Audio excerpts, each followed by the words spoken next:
Back, aren't we? Be back after Couple weeks. holidays. I think. No, actually, it's just life that got in the middle of Yeah, it's crazy. our journey. It's just cycles, eh? Like you just go through little momentary things individually as a couple as well. Yeah, I mean it's okay. Everyone goes I'm through. fine. I'm fine with it. Everyone goes through. Maybe we just needed that time to be able to come back. Can I remember how the functions work? The answer is yes.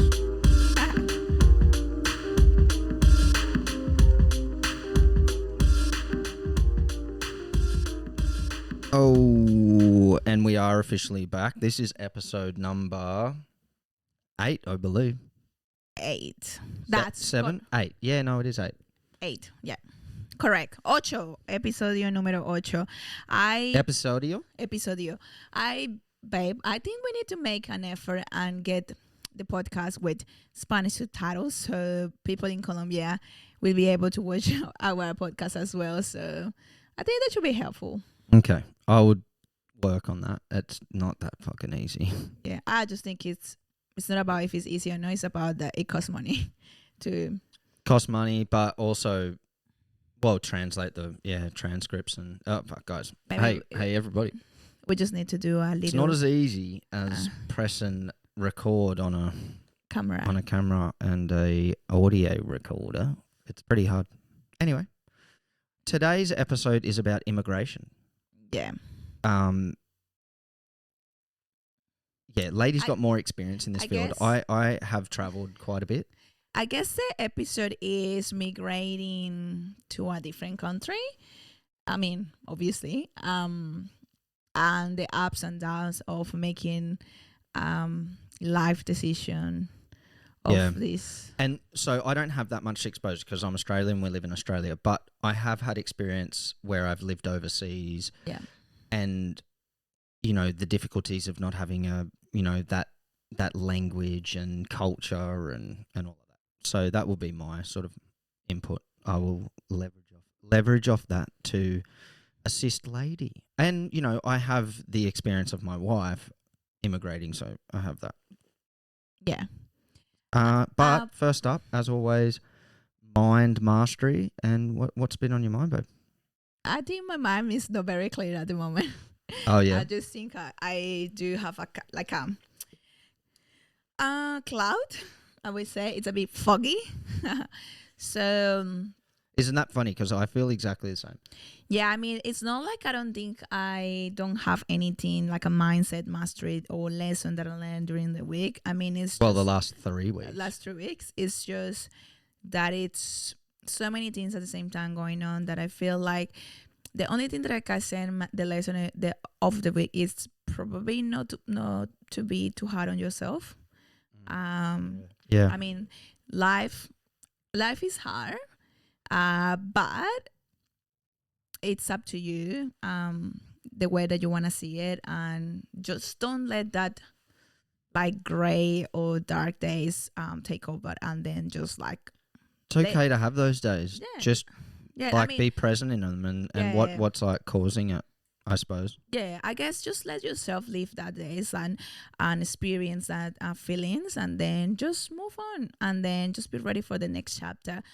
It's always better after the... Well, if you look at what the emotion is that you're going through or why you're struggling or whatever and try to pinpoint it and work on it, then yeah, you can learn from it. Yeah, but I feel like sometimes you don't have to dip down too deep into this. Yeah, you just need to let it run its course. Yeah, so it's fine. So that would be my lesson of the week, I would say.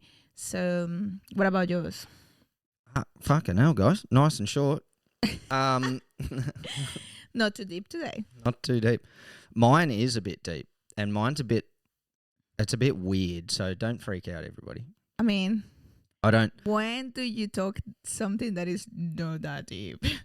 All your conversations, I'm like, ooh, diving into. Well, like lady, I have been struggling, guys. I've really been struggling on Sorry, many guys. on like many different fronts. You know, I've been struggling with, or we have been struggling with consistency in regards to putting out a podcast. Yeah. And the truth of the matter is that when you're interested in something, you can go at it full steam ahead. And we originally found out that, if you do 21 podcasts, you're in the top, what percent was it, Bo? 10. Top 10%, or no, top 5% or 1% or some ridiculous number of all podcasts of all time. Yeah. And that was a ridiculous number to me to just even think about that. And guess what? We thought we were like, oh, fuck, how easy is that going to be? Turns out it's not. We're on episode 8. We've had a 3-week break. Yeah. And I mean, I feel like it's, sorry to interrupt you. I feel like it's sometimes, it's, trust me guys, it's not just about sit here and just talk. It's about everything that is behind that, the right mindset, being able to be bubbly and open and wanted to communicate and express that to whoever an is audience, yeah. Yeah, and like, But also, then there's the back piece of it, but if you think about it, 21 podcasts, but that's one a week, that's 21 weeks. It's like 5 months. It's like 6 months of consistency, which is fucking hard to do. Yeah. So it's not that easy. And,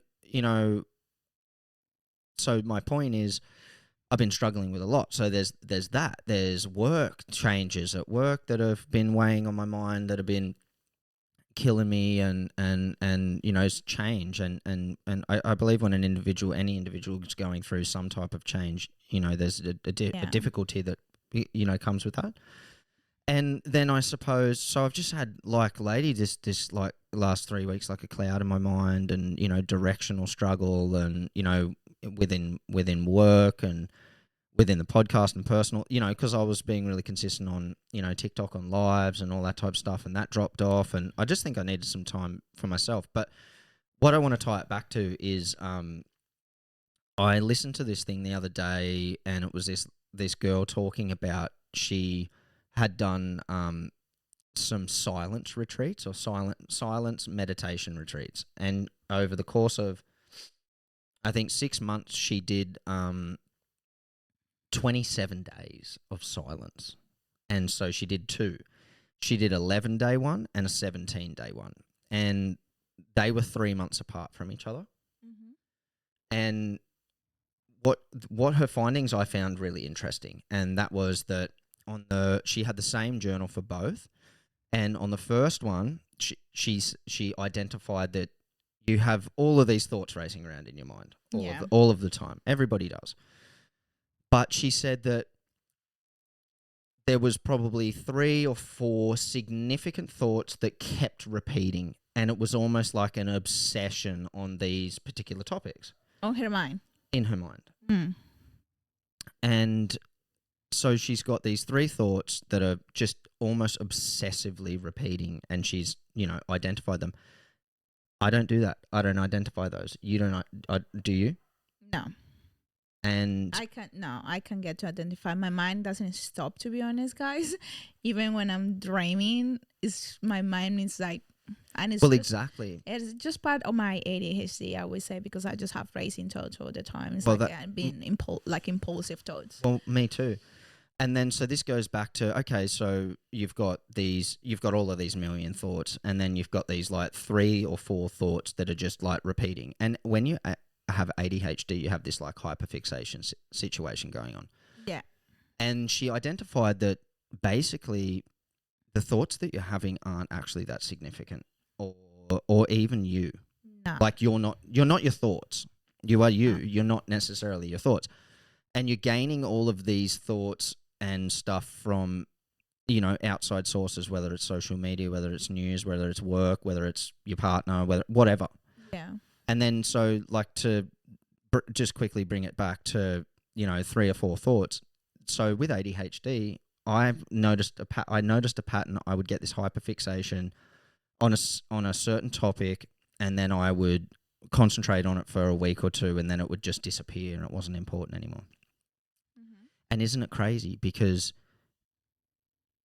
potentially that thought wasn't even a part of me or important to me. And the reason why I'm I'm having all of these ideas and hyperfixating on something and then it just goes away, it's because that wasn't really in the beginning, it wasn't actually an interest of mine or important to me. Yeah. It was some thought that's come in that's not mine, that is repeated over in my mind because that's what's happening. And then I've hyperfixated on it and then it goes away because it was never fucking important to me in the beginning. Yeah, because sometimes our thoughts that just come from like external influence. I would say that 99% of them do. Sometimes whatever you see on TV, what you see on social media, what you see outside, like I don't know, when you go for a walk, and then you start to like just dive into this. And but that's things the that is not even your personality. Exactly. And that's the crazy thing to Yeah. me is that I've spent the fucking first part of my life with all of these, fugazi thoughts flying around and none of it's really important to me. What's actually important to me? What's important to me? And so I want to change that. I want to be focusing on things that actually mean something to me rather than stuff that's fucking pushed into my life and goes around in my mind and then isn't important in fucking 2 weeks or 3 months or whatever. Yeah. Because she said that the 2 journals that she had, something that she was completely obsessive over fucking 3 months ago, wasn't even in her thought process Yeah. 3 months later, meaning that it was fucking insignificant anyway. Yeah. So I want to change that. I can resonate with that so much. Yeah, I do resonate as well. So fucking much. I don't think I do that of like diving into a subject and spending, but I feel like I always have different things like, oh, I want to do this today, or I want to do, I want to buy this today. But that might be for a month that you're doing that. Yeah. And then you get it. It's like it's the reason why we have all this fucking shit around our house. Yeah, but Or everybody does. Yeah, and it's just your brain trying to get that dopamine. That makes you feel so good, and then it's like, okay, what's next? So what I want to tie it back into is I want to be in control of that. Like you're going to have all this external stuff going on. Yeah.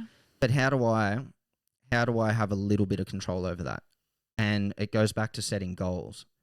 And it goes back to looking and thinking about those goals every day. And it doesn't need to be a list of 30 or whatever, but it could be 1 or it could be 5 or whatever. But making an effort to fucking think about that in the morning and think about that in the evening and throughout the day, but also setting myself a task to be working on that thing just once a day. It could be for 2 minutes. It could be for 5 minutes, could be an hour. The time frame I don't think is important. I think what is important is that I'm deciding. I just think you need to make it part of your life, your routine. Correct. That's what is important. And I will give huge gem after this part because it's life changing. And I'm pretty sure when you read this book, babe, the book that I'm reading right now is gonna help you with what you're just saying. Yeah, because there's so much external information out there. It could be how to win friends and influence people. It could be subtle art of not giving a fuck. It could be atomic habits. It could be like whatever. But if I truly think, and we've spoken about this on the podcast, have I ever worked towards anything every day? And this is why the time frame's not on how long you spend working on this every single day isn't really that important. No. 1 minute, even just thinking about it every day or working on it every day, 5 minutes, 10 minutes, whatever capacity you have to be able to do that day. Yeah. Some days are going to be different. Some days you might work on it for an hour. But then rather than these 3 or 4 thoughts that aren't even yours, that are plus the 1,000 million other thoughts that you're having every single day that aren't actually important to you, that are coming from external sources, aren't in control. And at least you're working towards at least one thing that you've identified that is important to you every day. Yeah.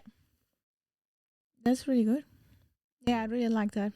I think we are, I think we are very similar in a lot of things. And something that I do also like or enjoy is most of the time we're very aligned in the path that we're taking. But everyone, like us, it's like on their individuality, own terms and doing whatever it works for me, for you. So, and I'm feeling the same. So because of the book that I'm reading is have been changing my mindset, and I'm feeling a bit more motivated. I'm happier. I'm like, I don't know. So Yeah, because it's so interesting. Like, you just try all of these things, and they're all just like little lessons and stuff, and Yeah. and like, but that just that piece about those four thoughts, and they're all external, and they're not, and you're not your thoughts, and they just fucking don't mean anything, Yeah. and they're not important to you, because you could be getting that influence from work, and you're there 70% of your life. So yeah, then all of a sudden it's important because that's your livelihood. Like, you got to make money there, and then all of a sudden you're like, oh, caught up in like, that's the most, like, fuck.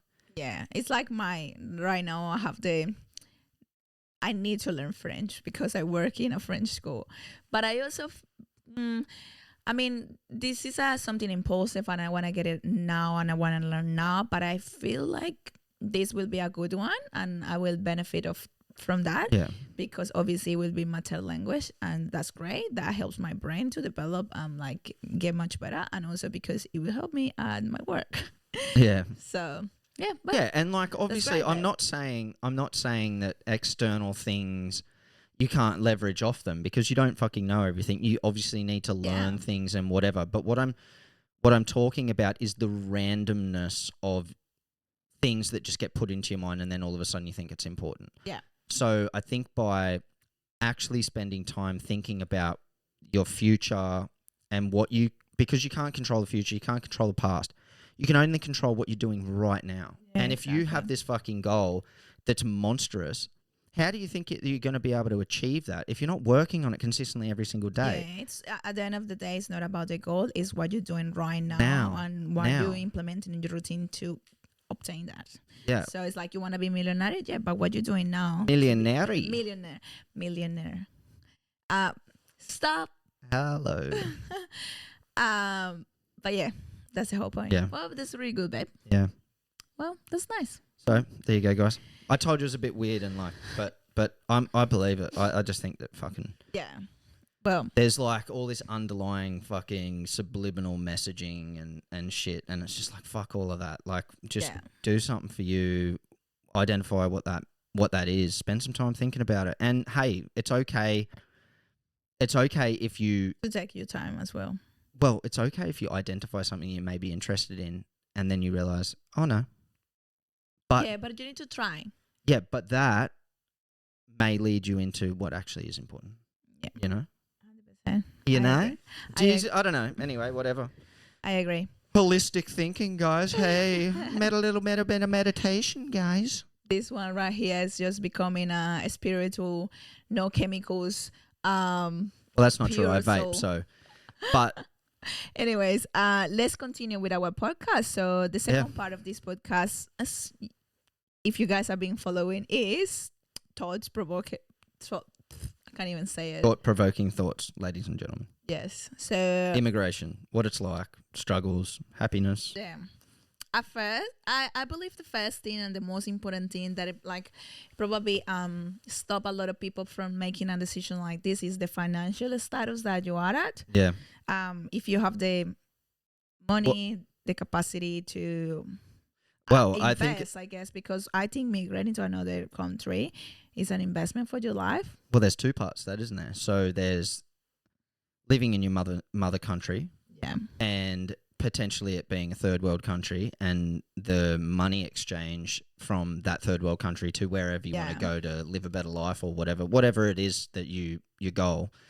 Or the reason why you want to do it. Yeah. So whatever that may be, there's having the discipline to be able to save or get a leg up, or, whether you've got successful parents or family in that country or not, and it's all on you to save up, get a plane ticket and come here. But then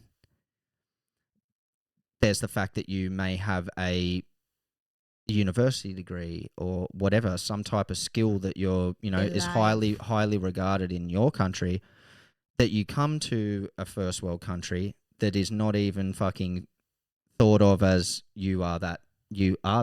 So then you have to study again. That doesn't mean anything. Spend fuckloads of money, and at the same time go get a fucking low level job and earn okay money in a country like Australia, but it's the gratification or the stature of yourself is less, and that is challenging. Yeah, it's crazy. I mean, so the first part to decide to migrate into any country will be like, okay, what's the purpose? Are you going to study? Are you going to try first being a tourist and in a tourist visa, and then like continue to stay? But that takes to visa fees, which type of visa you are eligible to, because countries like my country, yay, Colombia, yes, you know, you don't have that benefits like it's very difficult. yeah, like being from like the UK at least. So that's difficult, obviously. And also bringing money here to survive in the beginning. Oh yeah, and it's just not as much as what you thought it was. Yeah, and if you're coming from a Spanish speaking country and then coming to Australia, and if your English is not the best, obviously just have this like shock of your life, because it's like, oh, I thought I could speak English.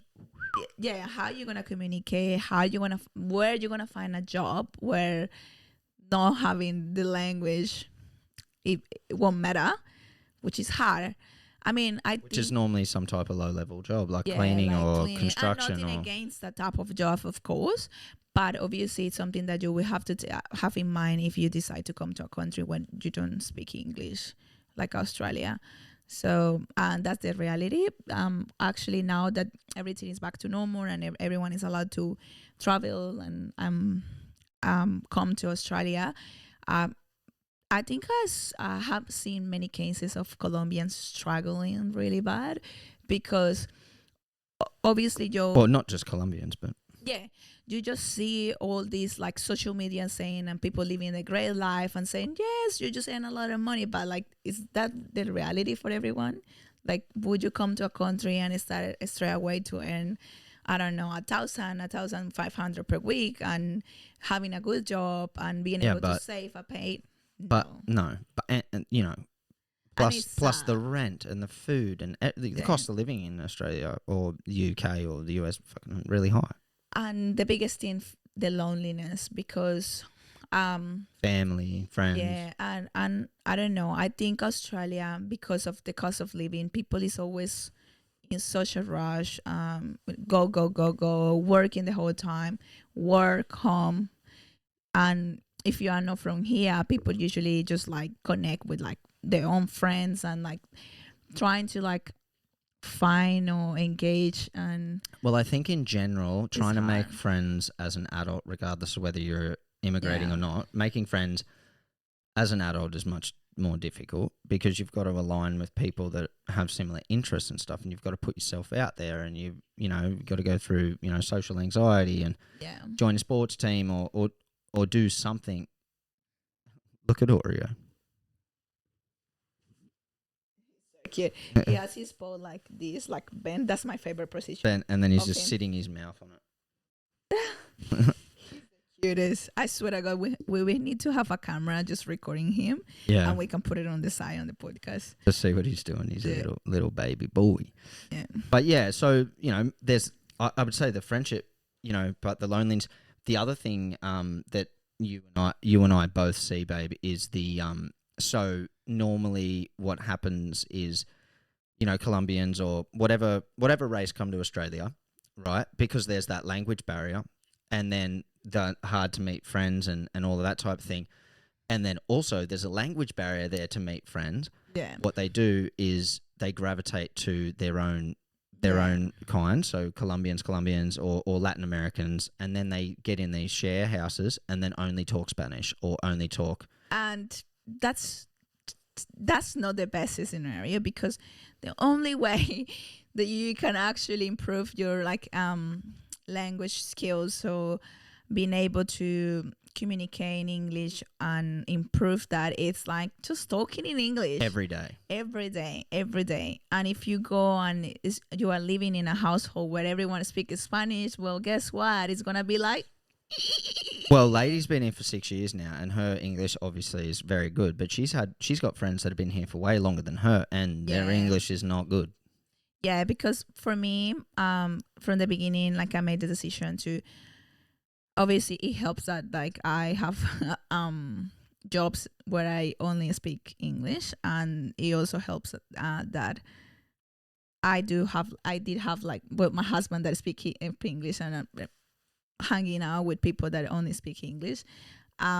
Because you had jobs like construction or whatever, and then you went into childcare, and then you met friends through those jobs, which people should do. They should leverage off that because there's somebody that they're comfortable with that does speak the native language, and then leverage off that and make friends that way. So then on the weekends you're hanging out with those friends and they only speak English. Exactly. And obviously I miss I would say that I miss my culture and like being able to like enjoy and speak Spanish and stuff. But I think it was very important in the beginning when I arrived to Australia to be able to like get the level of English that I have right now. I know it's not 100%. I probably will never be, and I will never change the accent. Yeah, my English isn't 100%. That's my only language.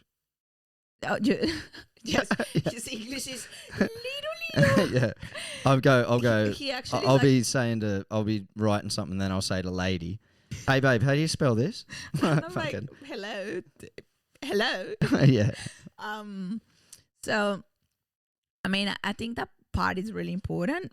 Being able, and I also think one thing that it affects a lot of. Coming back to what I was saying, I think that one of the biggest chokes that everyone have when they come to like a country like Australia, like you mentioned before, is like most of the time whoever comes here, you have a degree there, you were an engineer, you were a lawyer, you were a doctor, you were a how do you say from the tax accountant, yeah. So you were a professional in your country. You studied for so many years, and then you were like working in a professional job, and you come to Australia where that degree is not valid in the beginning. It means nothing. Yeah, so like you can get accreditations and stuff, but you've still got to fucking do a whole bunch of study. Yeah, and you need to. So in the beginning, you need to take just get the reality shock of you will have to start from the beginning. And you're like an adult and you've just been through all this. It's fucking crazy. Yeah. But the fact that the crazy thing is that if you didn't do all of that in your own country, you wouldn't have been able to get to being able to come. Yeah. I mean, but it's different scenarios where, like, for example, I came when I was 20. Most of the time people come in their late 20s, beginning of the 30s, because people is more mature, different goals in life, and they know what they want to do in life, and probably were not happy, or I don't know, they want to like progress. But in my case, I came when I was like young. I just finished my university degree, and then obviously have to start from the bottom as well. And but not saying that it's like any less harder than other people. I'd like to add something. One thing that I think that is an advantage that you have when you immigrate to another country, that is your work ethic. Yeah. I think that in my life, when 100%. I have observed people that have immigrated to Australia, they work so much fucking harder than your average Australian. And that's because they have decided that's their goal and they've got to fucking go for it. Whereas like an Aussie, like myself or whatever, born without even knowing, born entitled with a silver spoon in their mouth and like, oh, I deserve this. It's like all these people just sitting on the fucking dole and getting money from the government. It's like that. Yeah, it's just weird. So like, even if somebody immigrates to Australia, you see lots of these Asian families, Colombian families, Brazilian, Arab families that come. They've got average jobs. They just work in a factory as a forklift driver, unpacking containers, whatever. And you see them. They're like 50 years old or whatever, but they own multiple houses. They have money to give their deposit on a home to their kids. They pay for their children's weddings. Like they would Yeah. traditionally do in their own country, and that could be $50,000, $100,000, and they make it work because they fucking work hard. And Yeah.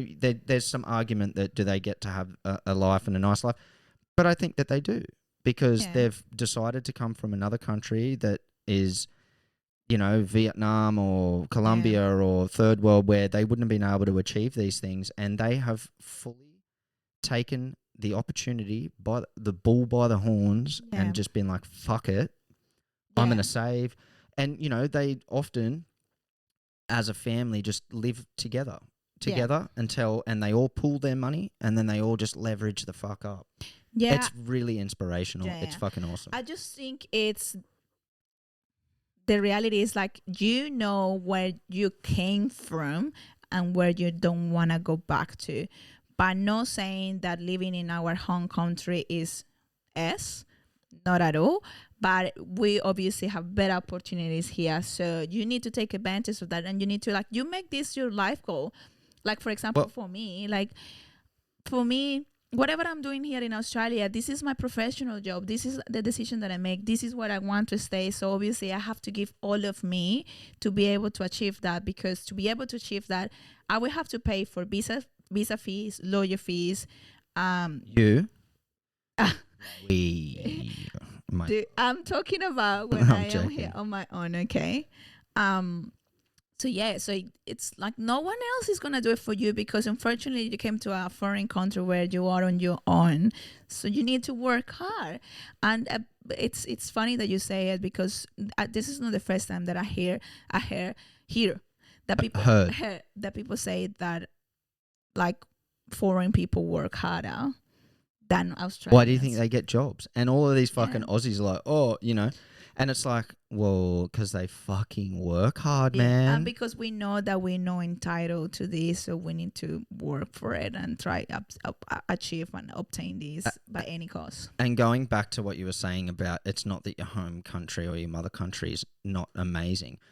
No, not at all. Absolutely not. It's like the mother country. Like, I've been to Colombia, I've been to Southeast Asia. They are beautiful countries. They have beautiful nature. They have beautiful culture. Like, Australia doesn't have that culture.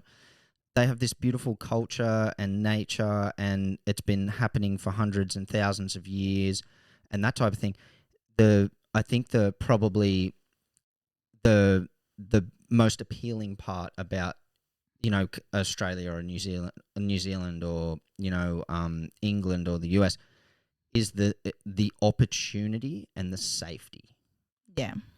So the hospital systems, maybe not America, but but the hospital systems, the laws that are governed and followed, by majority of the population, the crime rate and the severity of the crimes. There's still bad things in everywhere, but like that type of thing, the safe, the non-corruption in government. Our government's still shit. Like, I'm not saying that, guys. It's not a government, but Australian government in comparison to Colombian government. Yeah. How I see it is, let's say, I know we work hard, because we do work hard. Like, at least I'm talking for the both of us. We work hard. We pay a lot of taxes, but you see the money. So you work hard. To an extent, you do, yeah. Yes, you see them. I mean, like the roads or the. No, I mean, when I'm saying like you see the money, I mean you work hard, you get a salary that it helps you to. Oh, we see the money. Yeah. Pay the bills, buy nice shoes, buy nice or comfortable clothes, being able to live in a nice place, being able to afford to travel. Unfortunately, in a country like Colombia, probably I'm not very updated. I have the best update now, because I haven't been to Colombia in 4 years, but I know that people work hard, and the minimum salary is nothing. And to be able to achieve to go and travel, you will have to get loans. You will need to use your credit card and, I don't know, pay the credit card for like 3 years to go to be able to, I don't know, travel somewhere in Latin America. Being an average person with an average salary. But not saying that obviously there is a lot of people with money in Colombia and with good jobs and doing really but good. it's that you're either, there's no middle class. Like, there's rich and then there's poor. yeah, unfortunately in Colombia you don't see that. So it's sad, and yeah, it's a bit, it's sad and it's shocking because just I just have an experience, and I can't stop thinking about it. The other day I have a work interview, and I was just Yeah. telling you, I had a work interview, and it was this. So she went to work and Yeah, she was interviewing yeah, somebody for a role. I was interviewing someone, and I was with my manager. And honestly, my heart, because he has the best intentions, and he keeps saying that he just want to change the education system for children, because he's coming from, I think he say, Vietnam, where where it's a lot of corruption, and like it's sad because people doesn't have a good education in third world countries, unfortunately, unless you pay a lot of money, which not many people is able to afford that. So when I saw that, I'm like, I relate so much, and it just touched my heart, because it's like I know what he's saying, and even that I am in a really good position right now. But then I just saw myself like few years back, and I'm like, one of the reasons why you decide to migrate, because you just want to find better opportunities, and you want to do something to Make a change. difference. Yeah, and by him, he was so, I don't know, his how do you say that, I like ideals, Ideology. ideology in life is like he just want to change. Help. Yeah, help, like he just want to make different in the education system for vulnerable people, and probably just learn and take advantage of that, learn this here in Australia, and then just take it back to his Yeah, home and that country. stems from where he's come from. Yeah, and Yeah. so that was so nice to see. And it's like, I mean, just so this, if you are here watching this video and you are from Australia, or you were born in a country where like a lot of like nice things and benefits, and you get to see people like me that I come from a third world country, please be kind, honestly. Remember that it's not their first language. Yeah, and people is just going through so many things, and they're just trying to do the best to improve their life. And yeah, just be kind. I always say. Getting emotional. No, no. I can complain about the life that I do have in Australia, but lately I have been in a lot of cases, and even at work with one of the girls that she just recently moved to Australia, but she comes from Spain, not at a war country, Yeah, but not. Yeah. but Still, Spain yeah, has its own struggles. yeah, but it's just Europe. But yeah, but it's just the fact that when you come to a new country, when you feel lonely, when you feel like you don't have support, when you feel like you are lost, you don't know if you want to stay or if you want to go, or they're massive life decisions. it's hard. It's very hard. So especially if you come in by yourself with no support. So yeah, I just say to you, please, whenever you meet someone that is coming from overseas, just be kind. Yeah, be kind. I think that so obviously being Australian, and it's if you haven't done it, or if you haven't done a lot of it, travel, go do it. It's eye opening. It fucking changed my life, because Yeah. I now am of the opinion that you should not judge a different race until you've critically. You should not judge a different race critically based on your education within your country. You shouldn't judge them based on that. You should go Yeah. there and have those experiences, because I was under the impression before I'd done a lot of travel that I would like America and I would like American people, and that German people wouldn't necessarily, like there was something in me. I didn't ever articulate it or whatever, and it wasn't a racist thing. Yeah. It was just that I had this feeling I wouldn't get along with them. Guess what? Since traveling, I would prefer German people to American people. Wow. And isn't that fucking crazy? Yeah, I just think you need to learn everything from your own hands. You And do. You need to experience go. that. You need to go. And another fucking really crazy thing was when I was originally meant to go travel Europe for a year, and last minute I changed my mind. And I said I'm going to somewhere that not everybody goes. South I want to America. come back and have a fucking experience. I want to go experience like weird and wonderful cultures and stuff. So I went to Latin America for a year. And then, years later, ended up marrying a Colombian lady. So it's Lady. crazy. And before I was going there, everybody was like, "You're fucking crazy." And still to this day, they're like, "You went and traveled in Latin America by yourself?" And I was like, "Yeah." And I'm like, "Yeah." And when I was going, they were like, "Aren't you scared? Aren't you worried about like the crime and all this type of shit?" And I was like, "Oh, I don't know. Like, I guess yes. You haven't been to South America, you have no idea. What you thinking? But this is the thing. South America is no. Like just little things though, like that. There was this assumption that I'm gonna fucking die or something.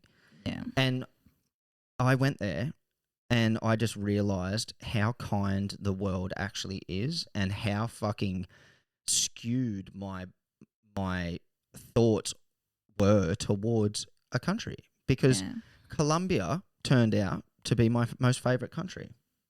It really did. When everyone thinks that Colombia is super dangerous and it's only drugs and narcos and prostitutes and it has those things. Guess what? Australia has those things too. Yeah. And cocaine comes from Colombia in a big amount. It comes from there. But the other crazy thing is, cocaine in Australia is normalized. It's gratified. It's made to be like this expensive fucking like cool thing. It's insane. It's and in insane. Colombia, it's like, only poor people do cocaine, and like. I don't really know, to be honest, because I was never exposed to that. But people think in Colombia you're just exposed to drugs and it's normal to have that in your environment. I'm like, maybe people do these things, yes, when they party, yes, or whatever, but it's not as normal as people think. No way. I honestly, it's crazy. When I went there, but I would say majority of people I met, Colombian locals, had not even tried it. Yeah. Like exactly. Not even tried it. Exactly. And thought about trying it or wanted to experiment with drugs or any of that type of thing. Honestly, it was fucking mind-blowing to me. I was like, what? I just thought, because it's made to be cool here, and not everybody in Australia does it, but there is this fucking culture around it here in Australia that it's just normalised. You go out, like, it's fucking fucked. Yeah. And then to go to where it's made in the motherland of cocaine is like, and then nobody accepts it and it's alienated and it's a bad thing to do, is like, what? Yeah. A lot of people talk from their ignorance about the subject. So I think the best thing that you can do in life is just travel the world and get to experience different, gain a perspective for yourself, backgrounds and kindness, and then you will see, and you will if you go to South America, you're gonna get to meet the kindest people in the world. Yeah, like many countries though, Colombia in particular, they were such a warm, loving, passionate culture. As well as Peru, they were so nice in Peru. Mexico, super warm and loving. Brazil in a different way as well. They were loving. Like most of the country, that honestly, and the culture is just so fucking different. The music, like honestly, if you just go to like a little salsa bar, like old school. In Cartagena, I went to this bar that was this like old school, one of those old bars that was still running off tape cassettes, where they would mix them. And it was all wooden, and they just had this music and this feeling you would get from going in there. Yeah, was like because I went everywhere by myself, and if you go sit in this place and it's so foreign to you, and you just sit there by yourself and you're just listening to this heritage and this culture coming through this music, honestly, it almost bring you to tears. Like the feeling of love and energy there. Like honestly, it was just a wonderful experience. But I've had these experiences in Balinese temples in Thailand. Yeah. Out, not in the main city. I got a moped and I went out to, on riding a motorbike with my friend Desh for an hour and a half. Yeah. And honestly, there was nothing. There was just these like rice fields. Yeah. And we just saw this like weird dragon steps going up into nowhere. And we're like, what the hell's there? And then we rode around this road and we went up there, and there was all of these Balinese Thai temples. Yeah. And we went up and we rode in, and we didn't even know if we were allowed to be there. And we walk in and someone comes up to us and they were like, oh, and we said, oh, can we be here? And they were like, yeah, come. And we were the only people there.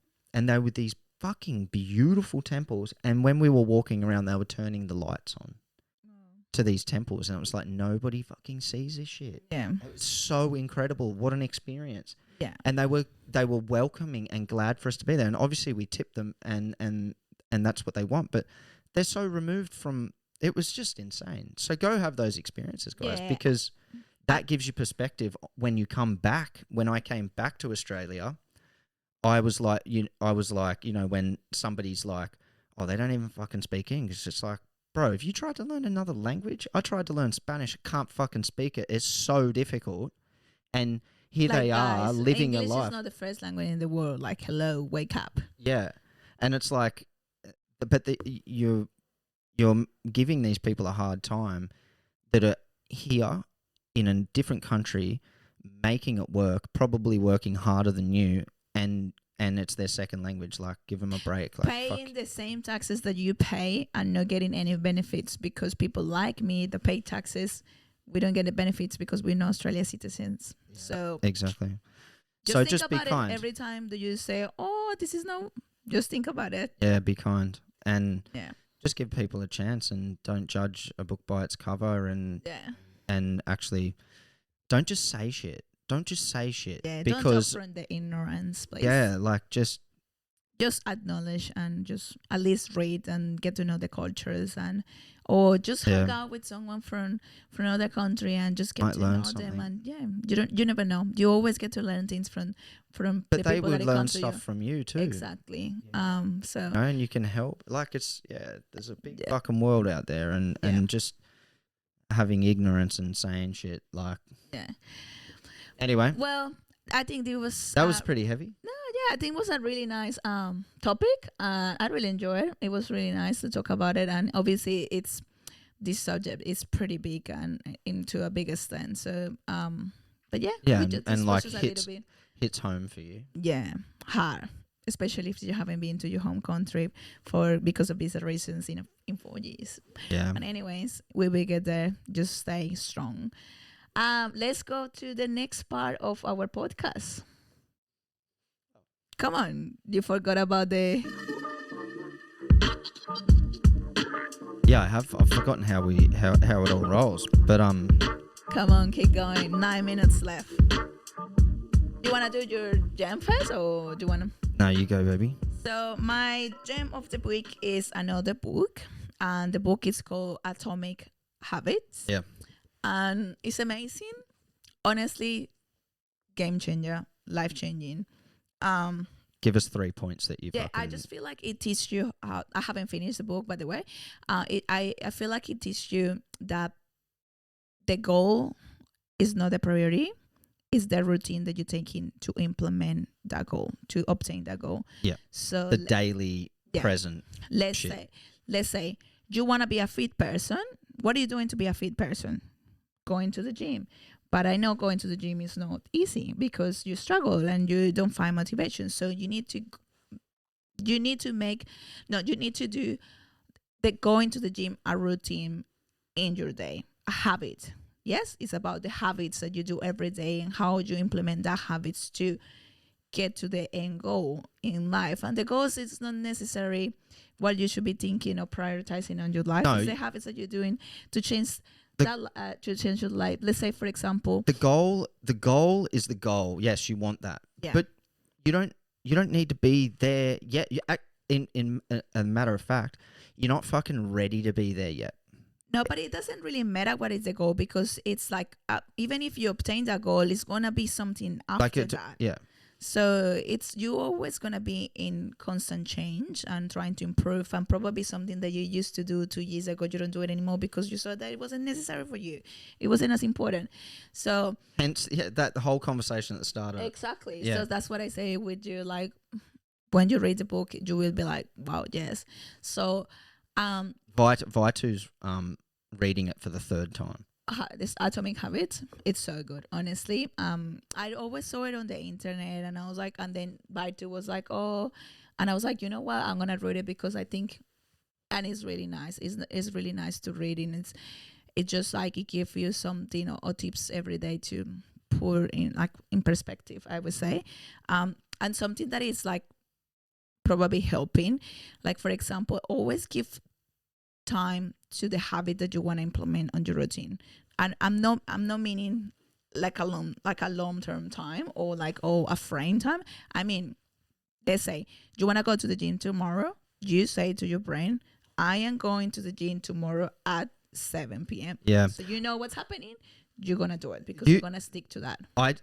That's funny. I don't know. You've heard me do this even before this book. At night time, when I go to bed, how crazy is this, babe? When I go to bed, guys, what I do if I want to do something tomorrow, I say to myself, and not in my head, I say it out loud, don't I? And I almost sometimes like yell it. I'll be like, I'm fucking waking up at 5 a.m. tomorrow. Yeah. I'm waking up at 5 a.m. I'm waking up at 5 a.m. Or I'll say things like, I'm going to have a fucking amazing day tomorrow. It's going to be amazing. I'm going to fucking smash work. I'm going to smash it at the gym. And I do, don't I, babe? Yeah. And you guys do it. Do it. I guarantee. Okay, so if you don't say these things to yourself, you've got an alarm that goes off. And then when that alarm goes off, you go, oh, fuck. And then you snooze that alarm. And then you end up getting up, but half an hour later, an hour later than what you anticipate. Because you didn't put a time on your routine. If you say it out loud to yourself, it's fucking crazy. You watch. Do it. I betcha at 5 a.m.'s the goal. I bet you at 4:55 you wake up. Yeah. It's insane. Yeah, it is. Another super cool thing that I learned with the book, and this is crazy. You know how you always, when we're talking about savings, you talk about compounding. How do you say compounding? Compounding interest. Compounding interest. But it happens with habits, yeah. Yeah. The same in your life. Just you want to obtain this goal, yes? Same as you want to save, let's say, $1,000, but then you start to like save $1, and then you start to get $1,000. Exactly. Same as in your life. Every single day, add 1% to the goal or to the habit that you want to improve, and it's guaranteed that it is going up. The same way it goes with bad habits. Actually the book or negative thoughts. Yes. If every day you thinking negative, you for sure it's something shit's happening. You're gonna go quicker down than up, like because it's no way you can go up if you just be negative all the time. Yeah. So just every day give the best that you can, 1%. But that's why the time frame's not important about the goal. It's just the present. It's just thinking about and putting an action towards that one thing every day. It could be a minute, it could be a fucking hour, it could be whatever. Just do it. So but that's not easy. Yeah, I know it's not easy. Obviously, we're still learning. And another tip is still struggling. Let's say you want to implement reading a book every day. Just say to you, tomorrow after the gym, I will read a book. Yeah, so whatever. 1 page, 10 pages. 3 pages, whatever. You program your brain, and then that's the tips. Just read the book. Pretty good. I recommend it. What about you, babe? My gem would be investing in yourself. So but investing in yourself. But what I mean by that is if you buying something, if you aren't able to do something because you don't have something, just fucking buy it. And I'm not saying buy everything, but for instance, we go to the gym every day and we're like, oh, we want to save money. Let's buy shit pre-workout. No. Fucking, it makes it a drag. It makes it shit. Buy the fucking right pre-workout. Buy the right fucking protein powder that you drink every morning. Buy the right shoes so you don't have pain in your back and then you don't feel unmotivated to go to the gym. Another one that I'm going to put in there, something that we're struggling with is we've got a shitty, our camera's okay, but it doesn't have the capacity. Yeah. And you know what it's causing? Us not to fucking do the podcast because it makes everything harder. So we need to just buy the fucking right camera. Yeah. Exactly. Like and I'm not saying everything. Like, okay, so you talk about supplements for the gym. You can buy 1 million supplements. You probably won't take them all. Yeah. But Just buy but the right if one. but if you do drink protein every day like we do, buy the fucking protein. If you do take pre-workout, buy the good pre-workout. Yeah. Like, just do it. Yeah, it's the same way as a lot of people might not think is important, but the way that you feel with yourself and how you see yourself, like how you look, it will affect your life. So if you're feeling good and if you're feeling good with yourself and how you look, and it will motivate you to like keep going and feel better. So just like you could Yes. buy a million things. No, Yeah. No, it's just the invest in you. things, the things, because there's certain things that you're doing without, and without them, they make the process harder. Yeah. So if you can buy that thing that is just going to make the process easier, buy it. Yeah, 100%. I agree. That's a good one, baby. I like it. Yeah. Well, now this is going to be the end of our podcast. Thank you so much for watching. Yeah, we love you all. Yeah, we love you all. We'll try our very best to be more consistent, guys. Yeah, thank you for the support. And yes, bye bye. See you next time. Ciao. Hey, Oreo.